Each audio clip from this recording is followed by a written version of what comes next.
Hello, Hi. and welcome to Lattes and Lore. We are diving in today. We shifted gears. Instead of diving into a recap of Iron Flame, we're going with our favorite authors. Like, if they've written it, we're going to try to read it. Absolutely. And our favorite tropes. Figured it would be a good time to throw that in. Just a fun podcast for a nice Saturday that we're here. It's Saturday for us. When this comes out, it'll probably be Tuesday for you guys. But we're together. We're vibing. We're going to talk about authors we love. Absolutely. You go first. Who's one author that you're going to buy all the time? One of my new authors I have found over the last few months that if they write it, I'm for sure going to read it, is Andy Peliquin. Oh, nice. He writes a lot of grim, dark fantasy, and I recently saw he's written kind of a sci-fi cyberpunk that I'm going to check out soon. He writes, like, long series. Okay. So it's a commitment. it is a commitment. I'm excited. I've read the first two out of the Dark Blade. Mm-hmm. There's, like, 10 or 11. Nice. But it's an assassin. 10 or 11. When you said that, it took me 10 books. They're so good, though. I'm in book 3. Yeah. But it's so good. It's like this dark assassin who has a sentient blade. There's demons. It's a good time. I like it. I like it. And I've read another one of his series that he co-wrote with somebody with dragons and assassins and stuff. There's a theme. If there's assassins and dragons, I'm going to read it. Dragons are cool. But pretty much, if he has written it, I'm gonna be looking at it, for sure. Another one, if they write it, I'm reading it. I'm probably gonna buy the book too. Is Matt Dinniman after reading the Dungeon Crawl series. Dungeon Crawl is so good. I highly recommend it, regardless if you're like, oh, I'm not a fantasy, sci-fi kind of person. If you just want a fun time. Audiobook of Dungeon Crawler Carl will get you out of a reading slump. It really will. Time. It really will. My husband, who is not a reader, I had the audiobook playing in the car because if I'm in the car, it's either dead silent because I can't process anything, or process a really hard day at work. It's in silence, or it's an audiobook, or if it's Christmas time, it's Christmas music. That's it. You get silence, books, Christmas music. So truly hell for some people. But I had Dungeon Crawler Carl on, and my husband does not read at all. Like, he will read like a manual before he reads like a fun book.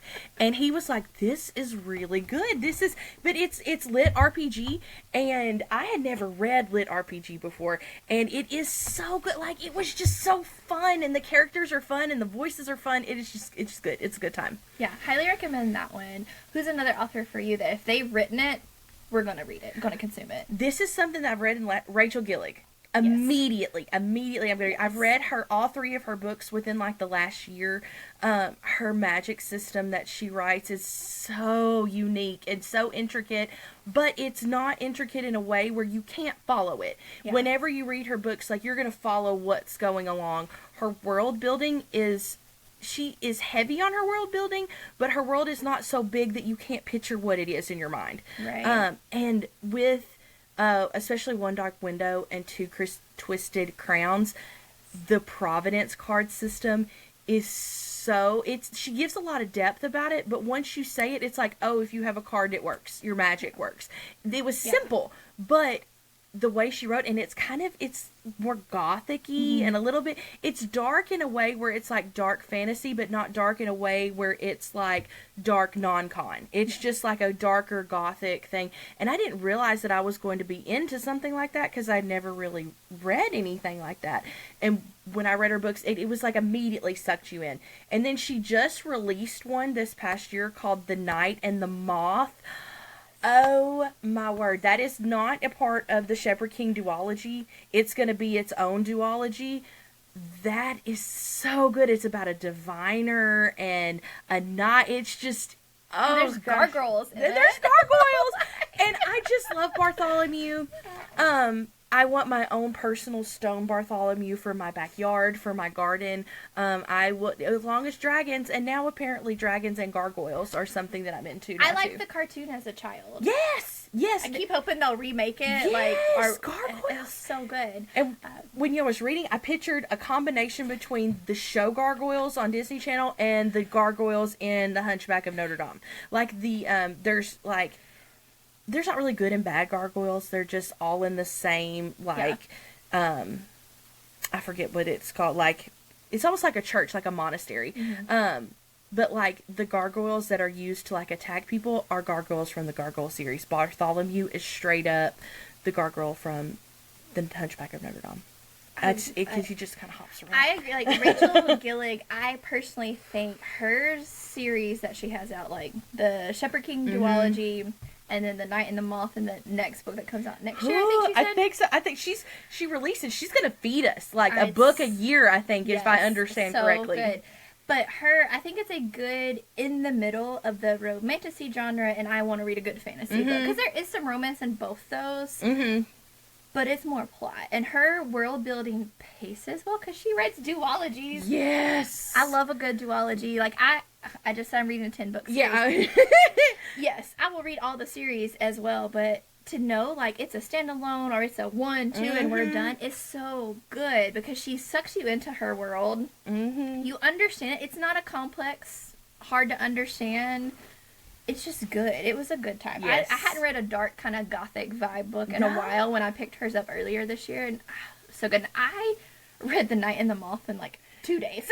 Yeah, I'm reading it. And I'm a slower reader because I have to, like, I do audiobooks and it just, like, I want to process every moment. So I was like, I'm reading this book by Rachel Gillig.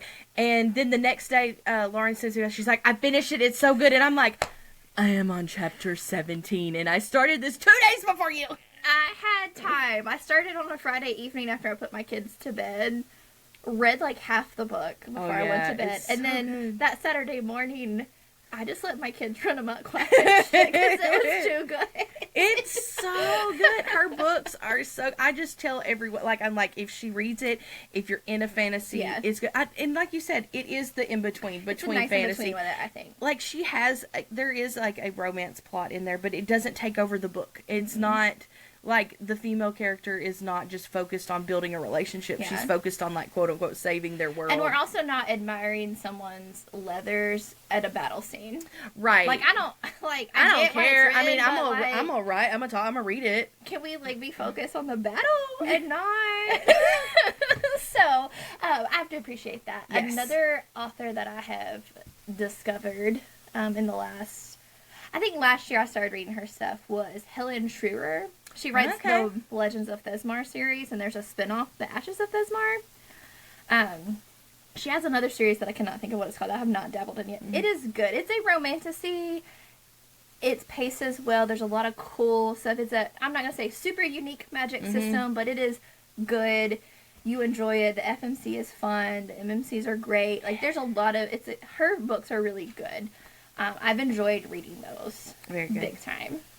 I've only read one book by this author, and I will be finishing his whole published works. It's Sanderson. It's Brandon Sanderson. I read Mistborn. It is so well written. There is no romantasy in it. It is a straight up fantasy book. It is, the way he writes, it is a very intricate world, but it is well written. It is, and if you can tell, like, we're going to say this a whole bunch, especially with the books that we're talking about.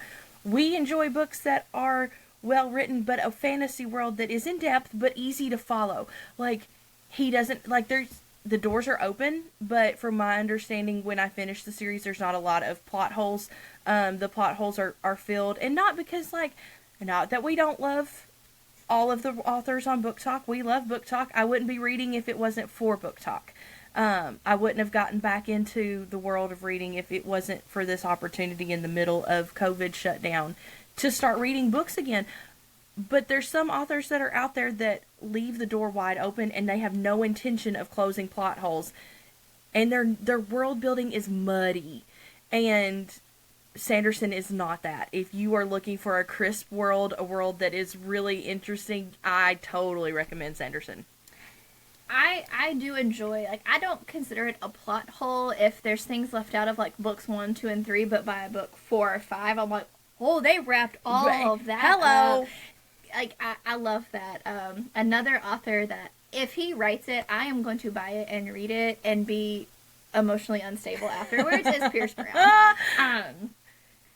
He's on TikTok. Let's not scare him away. Yeah, but I hadn't hopped into sci-fi in a long time. Like, I used to read it a lot in high school, but I picked that up. Like, oh, this will be fun. It's a good intro. Like, is there, oh, it's a good sci-fi series, you know. I'm like, cool. I'm reading book 1. I'm like, I'm sucked in at this point, and I'm sad because like it's just. I heard it. I haven't dove in yet because I gotta finish. I feel like we're doing like the opposite thing because she's in Pierce Brown and I'm in Sanderson, and they, like if you like one of them, apparently you like both of them. They are friends in real life, or I don't know if they're friends in real life. They're co-authors that. They hang out. So she's in Pierce Brown and I'm in Sanderson, and I can't go to Pierce Brown until I finish Sanderson, and she can't go to Sanderson until she finishes Pierce Brown. So we're like on the parallel lines. But if he writes it, even if he writes something outside the sci-fi fantasy genre or whatever, I'm gonna read it. Like if he decides to just write a regular fantasy, I'm gonna read it. Each book gets better. It's very good. Very, very good. Yeah. Now, one person that I'm going to recommend next is not in the fantasy world, but she is who I go to for a palate cleanser. I am terrible. I terribly, terribly get book hangovers, and I will go through spells like this. Last month, I only read 1 new book, and I read 1 repeat book, and that was all I could mentally do this month. But if I need a palate cleanser, I'm reading a Frida McFadden. She is very mainstream. She is very much accessible to everyone. I can finish one of her books in a day. She is one of my favorite palate cleansers I go to. She drops a new book in October this year. I'm going to read it. I love it. I take the time to read it. They're quick reads. The worlds aren't very big. She kind of writes like real worldy things. Like some of the ones I've read, some are based in New York. Some are based in like locations that we all know. And I enjoy them. I very much enjoy it for a palate cleanser. She's like The Housemaid has got 2 or 3 books that go with it, but some of her books are not like that. They're standalone. Like you read it and you finish the story and you've closed the loop. And I kind of love that for me sometimes because I like a good closure, and fantasy gets really in depth. Not that I don't love that much, but committing to like a 10, 12 book series, I'm going to do it. I'm going to read it. It's going to take me a year. But I've got, in between that, I've got to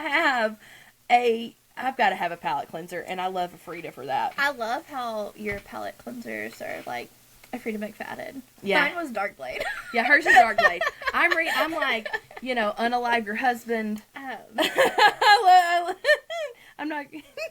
She's like Darkblade, and I was like, oh, I can't remember what I had finished. I was like, okay, I need something different, but I don't want to like jump out of the sci-fi world, fantasy world. I was like, ooh, a demon assassin. This sounds great.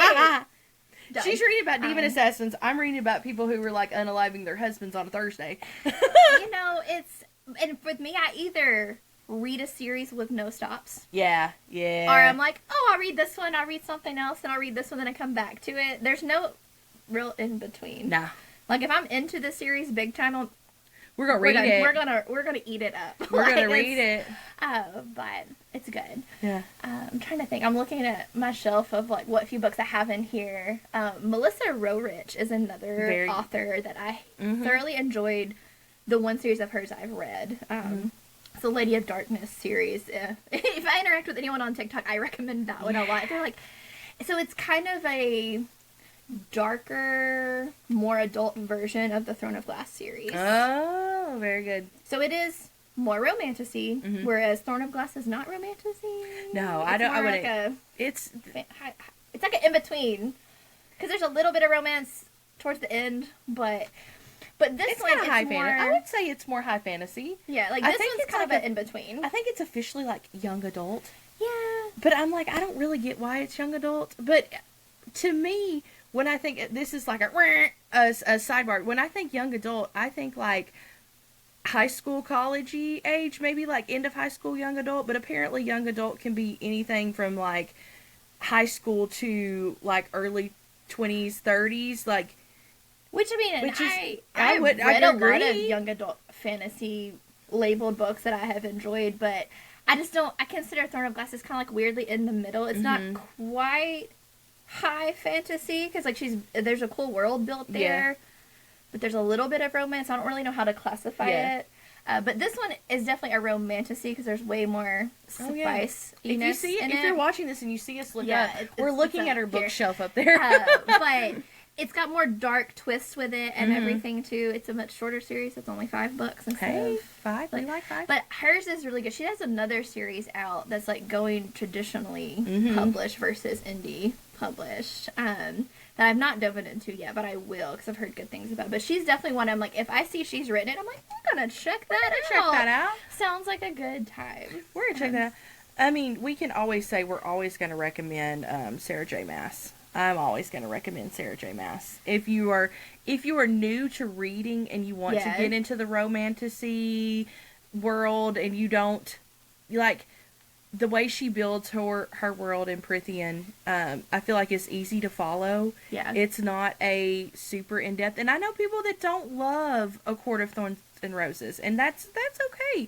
I'm going to recommend it to someone who's starting out and wants to get into the romantasy world and get into the, like, you can't just, like, hand somebody a Sanderson and be like, here. I mean, you can. If you want them to, like someone who's like, I've never read before, and I kind of want to be in the fantasy world. Yeah. I'm like, well, there's several books I could hand you, but I feel like Sarah J. Maas, if you want a little spice, if you want a little bit of world building, it's Sarah Janet, I love you. I think it is a decent read for someone who maybe is like getting back into reading or has mostly read contemporary kind of romance, so they want a little bit. Her worlds are easy to understand. Well, 2 of her worlds are. Crescent City takes... Oh, Crescent City. I'm not going to recommend you start with Crescent City, especially if you've never read urban fantasy before. Yeah. But hers is a decent starting point. Like, and for me, like, when people ask for recs, I'm like, what do you enjoy? Because I'm like, my gambit's pretty large on the things I will pick up and read. So, but it's always fun, and there's there's a lot of good authors out there, and I'm sure I'm leaving a few off. But there's certain ones I'm like, if they write it, I'm going to for sure give it a chance.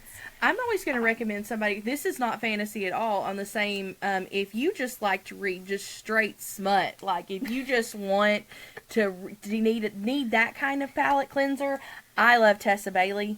She is not closed door romance. She is wide open for chapters. Don't ask me for smut recs. I'm like, if you need one, I got you. Yeah, Tessa Bailey. Tessa, I don't know. She is very good. Like, hold on, I even have one in my bag, my book bag, and it's not like a backpack. This is Fangirl Down.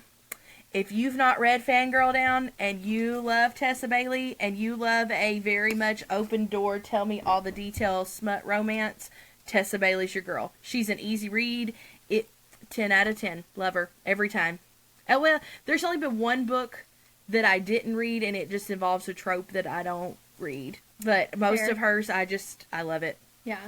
But there are a lot of good things, and I recently have been expanding my authors that I'm aware of and stuff, too, which has been fun. I've gotten some good recs of various indie authors and different writing styles and things that I'm excited to start. And I'm also bad about, like, if a book is pretty or, like, looks cool, I'll buy it. Like, this one, the cover is cool. I'm excited to dive into this. It is a fantasy trilogy from what I've seen, but there's 2 books out. The author was recommended to me, but this was not the book they recommended. I couldn't find the book they recommended, but I was like, ooh, this looks fun. Pretty. I'll buy this. So I'm excited. I've bought several books just because they looked cool. Like, the covers caught my attention or had, like, really pretty edges. They've turned out to be a good read so far. I don't want to say her name wrong. The book I'm reading, or just picked up because it's pretty, is Catabasis. It is, and look at the pretty sprayed edges. It's just like, and her name is R.F. Kwong. R.F. Kwong is her name. And we've been trying to expand our reading things. She writes some books that I think hers are just standalone. This one is about Dante. It's a take on Dante's Inferno. I loved Dante's Inferno, which probably should have told me that I would like fantasy a little bit more, but I loved reading the Inferno. It's been so long. Oh man, it is one of my favorites. That's on my list of books to read, but not necessarily I'm going to pick it up anytime soon. Oh no! If it wasn't when I read it was when it was like I was stuck in like quote unquote required reading for college, and I had to read it because I had to do the college English class. But it was so good. It was so good. But Catabasis is a take on Dante's Inferno. So that's my book I bought because I was pretty this week. Yeah, there's another one, and it's not where I can get a hold of it, is The Games Gods Play by Abigail Owen. Yes! I just randomly picked it up at Walmart. I was like, ooh, this is pretty, and it's about some Greek mythology and things like that. Read it, enjoyed it, immediately texted her and was like, you have to read this book. Her second book, and that comes out in October, I believe. October or November, so I'm excited.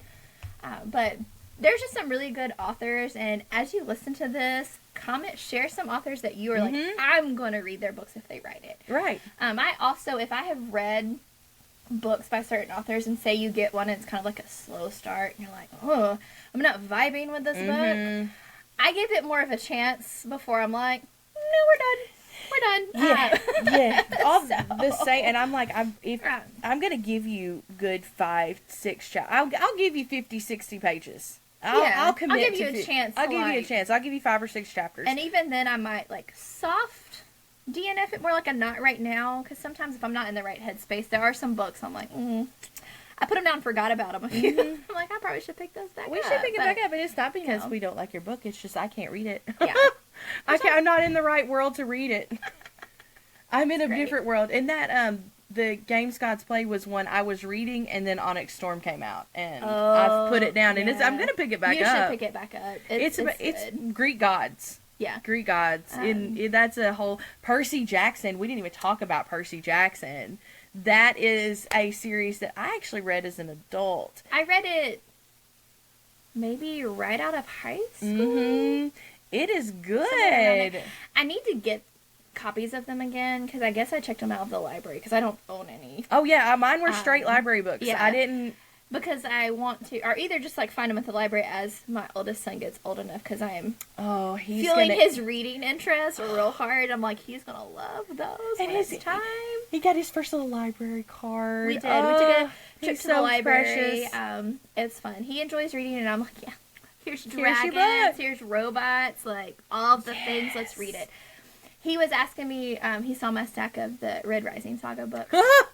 Sidebar, and he was like, Mommy, what is this about? I'm like, oh, this takes place in space, and you go to all these different planets, and you get to fight with really cool swords, and all this thing. He was like, can I read it? I'm like, not right now. Not yet.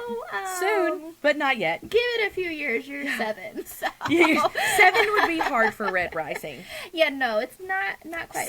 Red Rising's hard for us as 30-year-olds. But we, I'm like, we'll do some Star Wars or something. So apparently... One of my husband's best friend, he reads all of the Star Wars books. He travels for work, so he's in his car a lot. He loves those audiobooks. So I can't personally say I've read them, but they come highly recommended by my husband's best friend. A few of them, and that's a world I'd like to dive back into. But there's also so many books I already physically own that I need to read. There's going to get put on the back burner again. But, it will come back one day. Oh yeah. There's one book that I bought that was because it was pretty. It was called The Fury. It was a just a standalone book, nice. And it's by Alex Michaelides. Yeah, I think that's how you say it. It's based in Greece. I really like that. Cool. And I went to Greece. I bought it because it had the giant evil eye on it, or the Athena eye if you're from Greece. I bought it and I was like, oh, this is going to be something I love. And it really was. It was very good. Yeah. It was a good read. Probably my last author or world that I would say if something comes out, I'm going to buy it, is the Witcher universe. Oh, yeah. There's a prequel coming out later this month, and I'm like, pre-order. Check. Found out. That's a good one. Yes, it's just such a good world that he's built. Yes. I'm not personally played the video game, but I've watched the series, but the book. There's a video game? Oh, yeah. Oh, I love a video game. Yeah, probably, but the hard part is video gaming cuts into my reading time. Yes, I have to pick. So it's hard for me to pick, but the books are great. Like, I read that series a few years ago, and I'm excited to see what this prequel is about, because it's just such a fun world. So if anything comes out in that world, I'm like, yes, check. I'm going to check that out. Check. that kind of will move us into the other half of this podcast we're going to dive in today. We're talking about our favorite tropes or plot points or whatever, because even outside the romantasy genre, there are some fun tropes in like regular sci-fi, fantasy, high fantasy, epic fantasy, all of it that I'm like, yep, I'm sold. Yep, give me. Absolutely. Give me that book, please. Absolutely. Like we said, if there's a dragon, gonna read it. Love it. Love dragons. If there's an assassin, gonna read it. I love an assassin. Are you overthrowing the government? Down. Gonna read it. Love it. Yeah. Let's like take it down. Universe, Power to the people. Any universe, I'm gonna read. Even this one. No, I'm just kidding. A random quest to do something. I'm gonna read it. I'm gonna see what it's about. Yes. Not saying I want to go on the quest myself, but like, I'm gonna read it. I firmly believe that I would thrive as someone's sidekick. I would. I want to be the person, and we just did this like 20 minutes ago. I want to be the person that finds the information. Like, if you give me a vague description of something, I can find what you're talking about. You're like, I don't know what the name is. My mother used to call me all the time. Shout out, hi, Mom. My mom used to call me, and she said, I just heard a song on the radio, and it's one of the songs that I like, and it kind of has a da-da-da-da-da-da-da, and I would have to find what song it is. And she wouldn't hang up the phone. You'd be like a really good mystical historian. Yes, I want to be the librarian. Here's the facts. I want to be the librarian. I want to be Jessica Rogan. Oh, she does know all the things. That's who I want to be. And she is like, she's like, I will turn you into a fish. And she just goes on. That's who I want to be. That is my goal in life. She is kind of my hero. I want to be the librarian. And that's part of the trope. If you've got a good, like, I love a great female main character. I love a great male main character. If you've got good side characters, I'm gonna read it. Like, that's what makes Throne of Glass so good. She's got good other things. That's what makes Lord of the Rings good. It's what makes Game of Thrones good. Yes. You've got characters, like, you've got your main storyline, but you've got characters that have their own storylines that go with the main plot. Well, if I loving the side characters, they will keep me going in the book. Absolutely. When I don't love some of the things are happening with the main characters. Absolutely. I will keep going. Like, there's several series I'm like, I would read this even if the main character was often. Just to see what the side characters just to see are what up we're to. going to. Like, because it's just so good. And I also love when some of the side characters are like the comedic relief. How, yes. Like, please Carrie and Swift. Love that man. And there's one that I love that everyone in the world hates. I love Therian in Crescent City. Ethan can't stand him. I know, and I love it. I love a golden retriever. Give me the golden retriever side character. Love it. Yeah. But they're so funny, and I love it when sometimes the side character is more morally gray than the main character. And they come in like, you just killed them, and you're like, yeah, he talked bad about my dog. Yeah, like there's one in Red Rising, and I love her. She is probably my favorite character from the whole series because she's amazing. But she's just like, yeah, I killed him. Yeah. Or like, oh, Princess Donut? Yeah. Or like, she's like, oh, you should feel bad for them, not me. Like, something super tragic happens to her, and she's putting herself back together. She goes, I'm not the one to pity. I'm like, yes! Yes!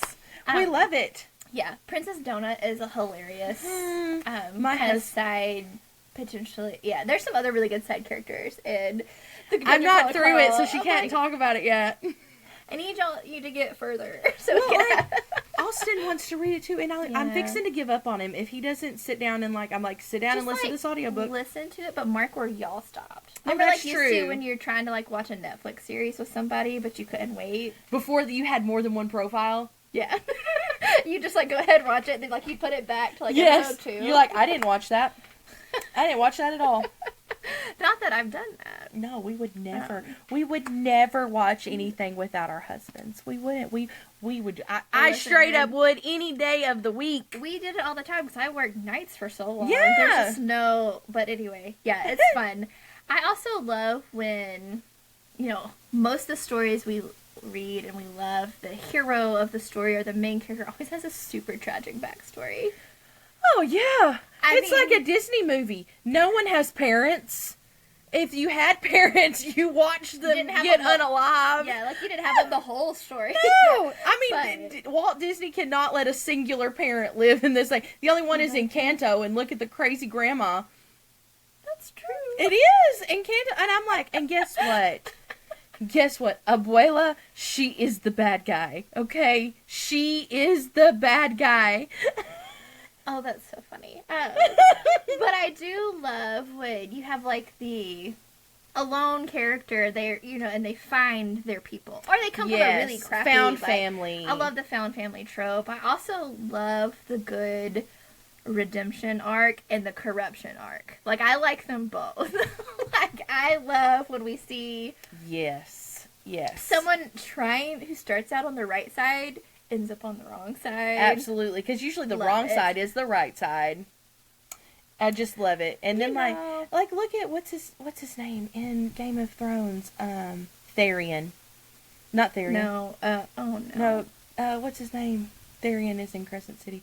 What is his name? Reek. I can think of his Reek. I can't. It's been too long since I've stepped away from that series. But he has a great redemption arc. He has a great redemption arc. Such a tragic ending. But yes, he got his redemption arc, thankfully. He very much did. And I like it when it's like lost ancient civilizations come into play. Like a group of people you think have been like off the map for a long time. Mycenians. No. But it's just, I love it when it's like, oh no, they're actually like have been growing and thriving and just like biding their time. It's just so fun to me. I love it. It's like, oh. And I love just, it's just nice when you dive in. Or there's like always the magic has a price.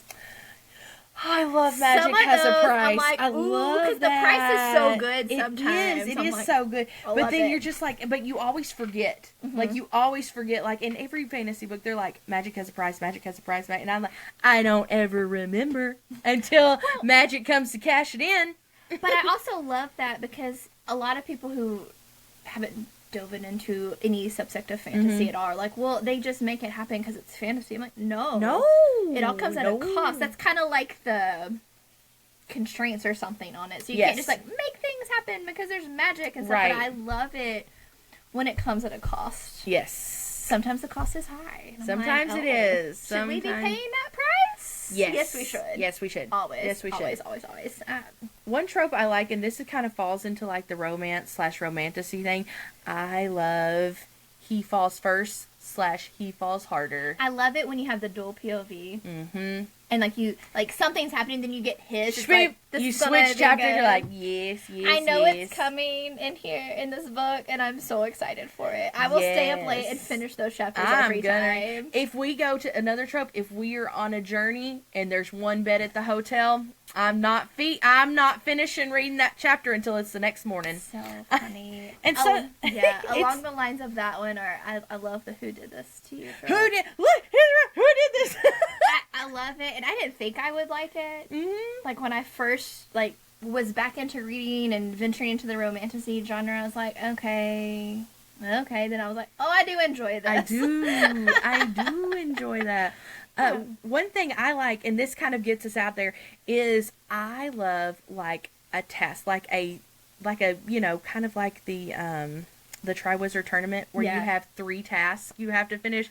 I love a book the trials. Like the trials. I love if it's got 3, I'm gonna read it. I love it. I love a competition in a book. I like that part. Like Throne of Glass starts out with a competition. I love a competition. I don't even care who wins it. I like reading about it because it's easy plot to read. Yeah. It's easy plot because you don't have to like focus on, okay, so this world is here, this town is here, we've traveled here, this dragon belongs to this person. I do like how it makes the world building kind of flow sometimes when you have the trials or the... Also, that I like it sometimes when there's the academy you go to. Yeah. Or like the training. School. Okay. I do enjoy that because sometimes I'm like... I love a book about school. I know that's... Like, I was the kid, and my family will say this, I love school. I would go to school every day. I love to learn. I love new things. Just the idea of college. If it was up to me, I would say, and college you have to pay for. If it was up to me, I would be in college every day. I love school. I love learning. And I love reading books about school. Like, I love it. Oh man, I I just like eat them up. learning the things I'm interested in and want to learn. I mean, fair. As long as the school doesn't have math, because I don't do math. I can't do math. She did math. We were in school together, and she was the only reason I passed math. And then she graduated before I did, and it was real hard to do calculus. And you were how I passed English. Yeah, it was. Yeah, we helped each other. Because writing is not my strong suit. But it was like, I was like, when I had to do calculus by myself. Calculus is so hard. And then I thought I could do physics, and physics is just calculus in space, and fuck that. That hurts so bad.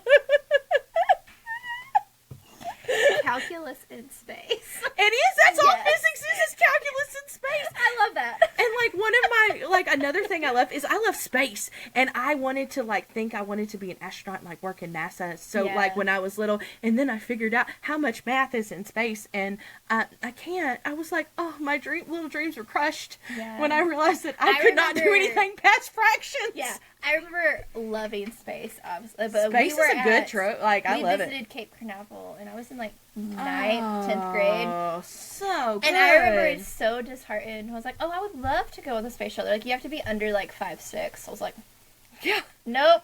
See, I'm under the height limit, and I didn't get math. So she's like, "Can I just radio? Like, I could go on the spaceship, but I couldn't do anything except for vibe. I would be there for comedic relief only. They're like, can you figure out the dimensions of this? And I'm like, absolutely not. Yeah, no. Mm-mm. And, like, that's complex math. It is. It's math in space. I can't do it. But I do, and that's why the sci-fi genre is Yes. so fun to read, because It you is. get all the planets and moons and stars, Yes. and just, it's like Star Wars or something. Oh, I've loved Star since I was a Wars, child. man. You know, like, that world is just so fun. Yes. And there's other really cool sci-fi worlds that have been built over the years that I Yes. can't wait to dive into. I've recently started the Sun Eater series. Ooh. It's fun. I'm reading it in a book club, and I'm excited because our goal is to finish what's out, because the next book comes out in, like, November. Oh, yeah. Like, you could do that. You could finish a book in a week. Erica would still be reading the book in a month. If I don't sit down, audiobooks have saved my life. That is also something that we can talk about how much we love. Audiobooks are reading. The people that say that they're not reading, you are not nice. Audiobooks have saved me a lot. But they let you get into the world and listen and enjoy the book while you're doing tasks. Yes. And sometimes that's the only option some people have. Yes, absolutely. You know, just like reading. Busy I like reading on my moms. Kindle. I like a physical book. I like an audiobook. I've not ever done where people talk about immersive reading, where they're like listening and reading. Oh, I love that. I do that. I love to do that. I don't know how to set my listening speed. Mine Because is I listen- really fast. Because I listen on like a 2. Yeah. But I'm like, I read fast. I can listen at, like, if I'm taking in a new book and, like, building the world, I have to listen at, like, a 1.4, but then I can get up to, like, a 1.8 towards the end. Consistently do a 2 Oh, on most books. that's why I'm struggle busting half the time. Well, then there are some, and it depends on the speed of the narrator. Yes. Like, yes. there are times I have to drop it back down because I'm like, I don't know what they just said. And then there are times I'm like, we're going to bump that up just a smidge. Uh-huh. And that's fine, but I'm just like, okay, I gotta, because I'm listening to it, I need it to move. But, so I've never tried the immersive reading. I've heard nothing but good things about it. Oh man, I love it. I love it. I like to do my nails. I'm a DIY kind of girly. I love to go get my nails done, but I also like to do them at my house, and I will immersive read with it. I will do my nails while they nice. dry and read. Like, I'll have it up on my iPad or something. It is good time. Yeah. It's so good. I enjoy, and there's probably my 2, we'll say, higher up tropes I really, really enjoy that are across the board is when there's, like, ancient evil at work pulling the strings, or it's awakening. I love that one. Yeah. Because there's always so many people are in denial of it, and then there's Yes. people that have been fighting against it for the last, like, century. Mhm. You know, like, I'm gonna read it every time. I love that. I love that. I love And no matter what world it is in, Yep. I'm gonna read it. My all-time favorite one is when the old hero returns. Yes! Or you think that they're gone, and they're really not gone. Like, you've just seen them, like Qui-Gon. Like, Qui-Gon's never gone. Yeah. The Force is never done. But Yeah. when they come back to help save the day, I love it, and because, like, love people it. thought they just, like, pieced out whatever it was, and, like, Yes. they've been, like, the local blacksmith for years. Yes! You know, or, like, the Obi-Wan! yeah, or they've been living in the woods in a cabin in isolation for years because they were like, I saw what the system had to offer and it was crap and I did what I could do and done. I love that. I love it when the old hero, like, people find them or they end up showing back up. Yes, very much. My favorite's when they, like, visit them and they're like, no. The answer's no. Like, I've given my life. I've given this before. No. No.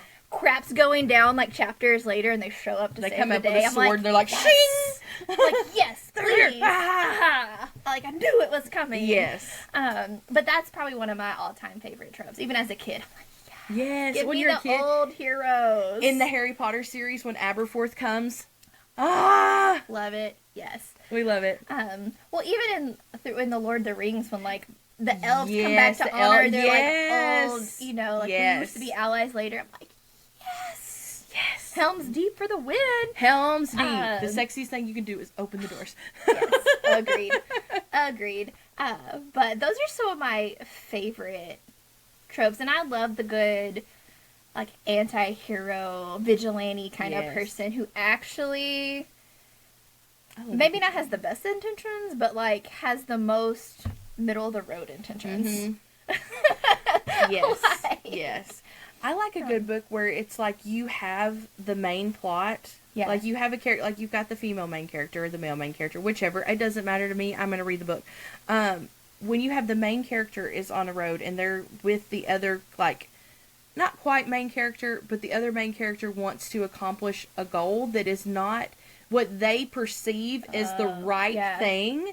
Yeah. And the main character is, you know, they're brought in by their mentor, and the person that is the mentee sees that maybe their mentor is not right about everything. That the world is slightly more dark than they anticipated. I do like when you see that shift in perspective. When one of the characters has held certain people up on a pedestal, and those people are the bad people. Yes, and the pedestal falls. Yeah, I love it, but especially through, like, they start, or a group of people they perceived as bad are actually doing as much good as possible. The rebels. Yeah, the revolution, the rebels, like, yes. But I like when you get to see that chip away at the trust there, but build the trust here. Yes. Love it. Love that. Love good animal bonds and talking animals. Yes. Bond with a frog, I don't care, a dragon, a lizard, a dog, a cat, a tiger, a lion. I don't care. A Bartholomew, a gargoyle. Yeah, I don't care. Give me a talking animal and bonds. I want, yes. The wild thornberries prove to me that I want to know how much animals Jasmine and her tiger pet was always my favorite. Rasha! Oh, always. I loved Rasha. Mine was Pocahontas. Well, I was supposed to say, Pocahontas and Miko. Like, those right there should have told me. Yes. Exactly. I'm convinced that my cat Noodle is a familiar. Like, I'm convinced that we have been bonded together forever. Because sometimes he, like, looks in my eyes and I'm like, we have been souls together for a long time. Yeah. And Noodle does this thing where he, like, looks in the mirror. And we call it talking to the shadow world, because I'm convinced he will straight up, and this is such a side note, my cat straight up will stand up and look in the mirror, and he stares in the mirror for a long time, and Austin and I are convinced that he is looking into another world. And I love that. And I would love to read a book about that, where the cat jumps through the mirror. I mean, like, if a portal ever opens... I'm jumping! I would go check it out. But... Yeet. Those are probably my biggest ones I can think of right now that I will 100% read it and enjoy it. I don't mind, like, the hidden royalty, like the Lost Prince, Princess King. I don't mind that one. Like, oh, yeah, that's kind of sometimes it gets kind of overdone. It can be. I do like sometimes the big reveal at the end that it's like the lost heir. Yes. That really didn't have much to do with the plot. Yes. But it gets the big reveal at the end that it helped, like, wrap the story up. Yep. I like that. I'm like, oh, it wasn't a big focus. Like, we're not searching for the lost heir. We just think they're dead and gone. But big reveal happens at the end. It's like, well, I'm actually da-da-da-da-da. It's like, oh. And they list, like, this whole long line of like, and titles. there's, like, irrefutable evidence with it. I do enjoy that. But, there's just certain things, if you say it, like, never tell me, like, oh, it's like a mix of Star Wars and this. I might not read it if you tell me that. No. If you tell me it's it's in space, you're on multiple planets, you're doing, you get to fight with some type of cool swords, I'm going to read that. Yeah. If you tell me it's like Throne of Glass and Akatar and some other book had a baby, I'm not going to read it based off that recommendation. Sometimes and I feel like I like a lot of mainstream books. I do. Yeah. I will read a lot of mainstream books. But if you're recommending it just because they say that it's this popular book and this popular book had a baby, I'm probably not going to read it, because I don't feel like that is a good description, because which part of that book are they talking about? But it's not a fair marketing tool. No, it's kind of like word dropping. But it's okay. But if you tell me like, oh, their magic works, like they're demon hunters, kind of like the Witchers and the Witchers, I'm like, that'll work. If you give me a part of the book that it's like, I may read that. Or if you're like, oh, I took, a few aspects from some D&D stuff and I added in, some blood magic and all this, I'm like, that I will That read. would be good. Blood magic. That is something I really like to read about, too. That is always a fun one. That is the blood bonds. And, like, if you make a bargain with someone, I love a bargain. Where you, like, get a reminder if you're going against it. Yeah, I like it. Or that little tug. I like that part. I did not realize this until I read more of Rachel Gillig. I like knights. If it has a book to do with, like, gothic and knights and things like that, I love that. I didn't realize how much I would enjoy the gothic-y type of the world. And, I mean, I guess I should have, thinking about all the movies I used to watch as kids, like Knights and Castles. And I love The Prince. I love it. If you see those things on TikTok where it's, like, choose one world, like, choose the world you live in. Like, number 1 has got, like, Rhysand on it, and like number 2 has got Dorian on it. I'm always walking in the Dorian door. Well, always. No shade to Rhysand, but no Dorian shade to Rhysand, big time. Absolutely, he does. Those shadow hands. Bleed whatever color you tell me. Done. Thank you. That's kind of a peep into our world. Yeah. What we like. Because we sat down to record one podcast and we looked at each other and we were like, we cannot do this. Yeah, we weren't feeling it today, but we're like, hey, we're here. We have time. We're going to record something. And this is something we've talked about recording it in the past. Let's just do it today. So let's crank it out. Please share after you listen to this. Favorite authors, favorite series, your tropes. What will get you to read a book? Like, how could they market it to you where you're like, hands-on going to read it. Yes, and if you disagree with us, that's cool. Tell me. Absolutely. Tell me new things I can read, because I love your recommendations. We've got some in our comments, and we've bought the books. We can't wait to read them. Yeah, I got some of them lined up for like September, October already. Super excited. As always, thank you for listening. Thanks, guys. Have a wonderful day. Have a great day. Bye.